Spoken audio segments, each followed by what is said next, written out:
So today I want to talk about how to maximize your individual training. Now, as a footballer, we all know you need to put in that work. You need to be putting in at least 3 sessions a week, 4 sessions a week by yourself, plus the team training, plus the matches on top of that if you really want to make it. So I'm going to be talking about how to actually get the best out of your individual training. And now the first point is literally just position specific training. Now, what I mean by this is that you have to do drills that relate to your position, because I realize that a lot of players, I used to do this myself, that a lot of players will just do sort of general drills. They'll do a shooting drill here, a dribbling drill here, a passing one here. Maybe they'll do a bit of defending here. Maybe they'll do 1v1s if they have a friend with them. And that's cool, obviously, because you're getting your touches in and you're improving as an overall player. But in my opinion, you need to do position specific drills, because listen, if you're a centre back, you should not be having 2 whole sessions a week dedicated to literally just shooting, because when are you ever going to be in that position in a match day? Instead, you should be focusing on your reading of the game, on your 1v1s, literally just practicing jockeying someone. Literally, you can practice on your passing, your long passing, your distribution, literally things like that that'll actually come up in the game. Because if you just do general training, just doing whatever you feel like it, just sort of trying to cover all parts of the game, when it comes to the match day, when it comes to the match day and there's a situation that occurs, you're not going to be prepared for it. You're gonna be shook by it. You're gonna be surprised by it. You're gonna be like, you're gonna be like, I haven't practiced for this. I haven't done this. Let's say you're a fullback and you haven't practiced any 1v1 defending. You've literally just been doing,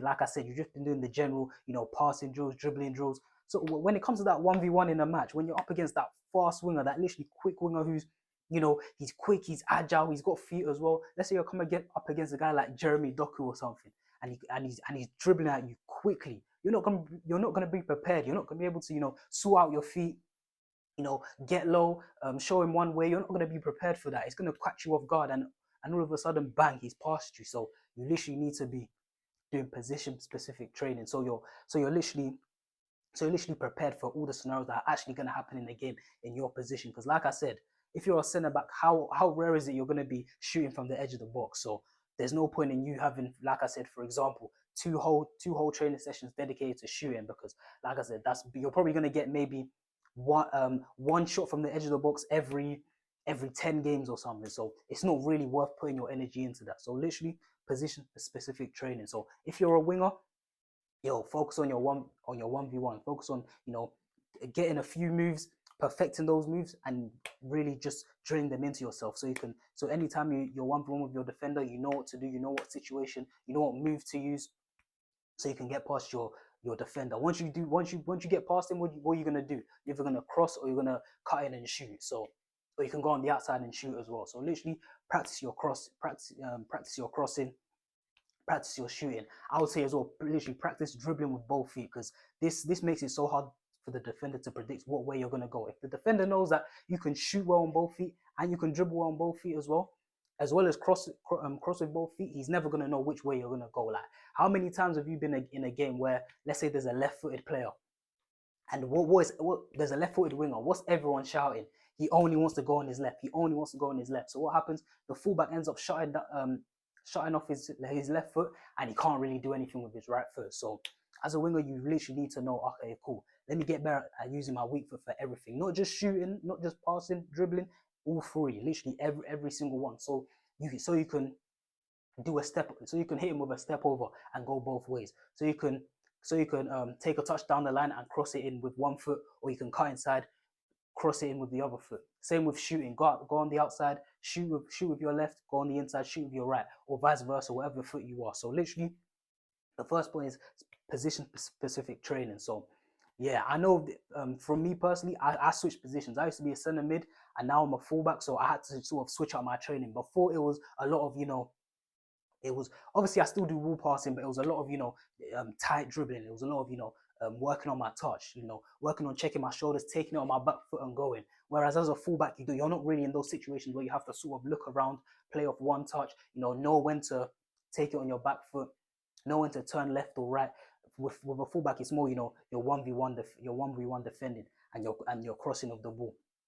Obviously you need to work. Obviously you need to work on the physical attributes as well, because you need to be getting up and down. So working on your fitness, working on your speed, um, yeah, just also knowing how to knowing what's called working on carrying the ball long distances, because as a fullback, there's sometimes in games where all the action is going on the other side, and then someone might pick up the ball, spread it to the other side, and then you have acres of space, acres of green grass to run. So as a fullback, you need to be able to take that touch out your feet and just be able to carry the ball far distances, and then know what to do with it, whether that's a pass down the line to your winger, pass inside to the centre mid or striker, whether you want to cross the ball in, just little things like that. So that's the first point. Literally specific position specific training. Make sure whatever position you're actually doing, you're doing training, you're doing drills that will actually benefit you. That you're mimicking situations that will actually happen in a match.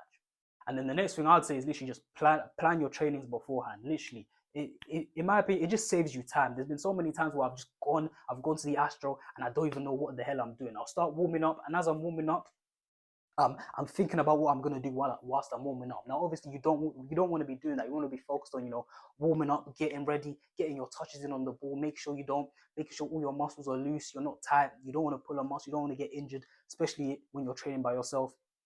You don't want any of that. So your focus should just be on completing the warm up, completing the drill. You don't want to be thinking about it on the fly, because, like I said, it wastes time and you sort of lose focus on what you're actually meant to do. Now with the planning thing, I'll just say, yo, pick what days you're gonna do, pick what days you're gonna go train, and also pick. I'd say each day dedicate it to something. I'd say try not to try not to sort of interchange what sort of drills you do. What I mean by this is that if you're go, let's say you're a fullback, if you're gonna go train that day, say okay, today I'm literally just doing crossing. Don't try implement passing here, shooting one drill, a crossing drill here, then something else here. I'd just say literally, yo, if you're gonna do crossing, just break it down to the most basic thing. Just say, all right, cool. Today I'm gonna go just focus on my crossing. Left foot, right foot. I'm gonna take 25 crosses on my left, 25 crosses on my right. I'm gonna cross 25 times going on the outside, and then after that I'm gonna cut inside and then whip it with my left. Or I'm gonna cut inside with my right and then whip it in. If you get what I mean. So literally just break it down to the bare bones, in my opinion. If you're a striker, just say, yo, I'm gonna go today is just shooting. Shooting. Don't focus on, I'll do a shooting one here, dribbling one here, passing one here. I'd just say like, yo, just focus on your shooting. Everything that day is about shooting. Then you can have your other day, which is dribbling, your other day, which is passing, or whatever you need to work on. So I literally just say, yo, when you're planning your things, just each day is just about one specific area, so you can really focus, really lock in on that. So that's the next point. Literally just um, plan your drills beforehand, so you're not wasting time, and so you can focus all your energy on just like I said, warming up and then completing every drill to its maximum. And then the last point on how to maximize your training is literally just to be creative. In my opinion, if you're not enjoying the drills that you're currently doing, there's always a way to switch it up. There's not only one way to train your dribbling or train your crossing, your shooting or whatever it is. Literally just be creative. And another thing as well is that a lot of people, they might not be as fortunate as me to have an Astro next to their house that they can actually go to. At the Astro that I go to, there's 7 aside goals, there's 9 aside goals, there's 2 11 aside goals. So it's literally just at least you have a lot of facilities. There's a wall that I can play passes off of, do keep it, do two touch, do keep it up with. So literally, I'm fortunate in that sense. But you might not be that fortunate. You might not have an Astro or an 11 aside goal to practice in. But in my opinion, just be creative with it. Like when there's a will, there's a way. There's so many different ways to train and get better, because think of all the players who come from humble beginnings, come from like Brazil, Argentina. Like you think they had all these facilities to train with. It's like, nah, they literally just left their house, got creative.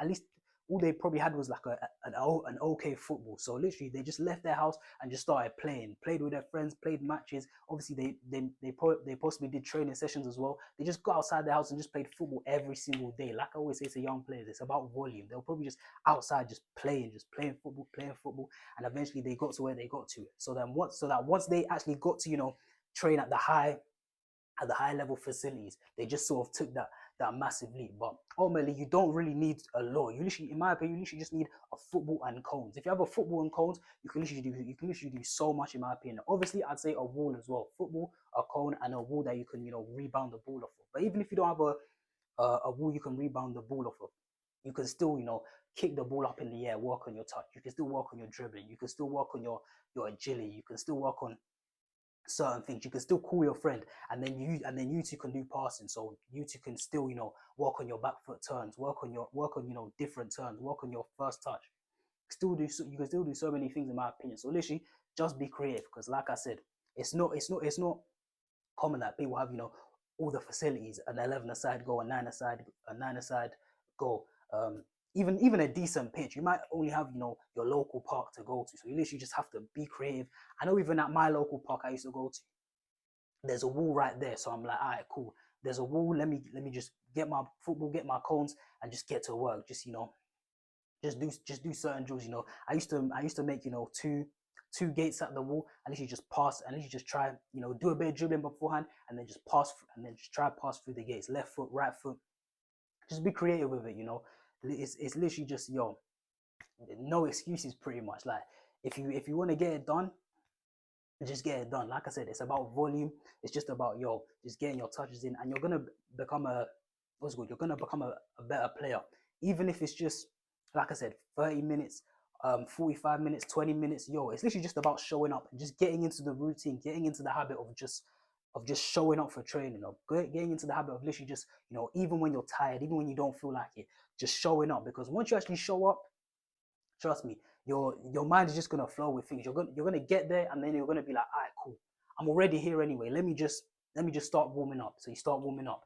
You start doing a few kick ups with the ball. Maybe you start passing it against the wall. Maybe you start doing a few. Maybe you start dribbling. You start doing a few moves. As soon as you get warm, you're like, yo, you're ready, you're motivated, and then eventually the ideas of doing drills just comes to your head. Or at least that's how it works for me. Like, maybe I'm not motivated, but at least as soon as I go to the pitch and I'm warmed up and I'm motivated, that's when the ideas just start flowing. That's when I start getting creative with the drills. I'm like, all right, cool, let me try this, let me try doing this, and also. So literally, that's how you maximize your individual training session. So I hope you enjoyed the vid. I've been JT, and I'm out.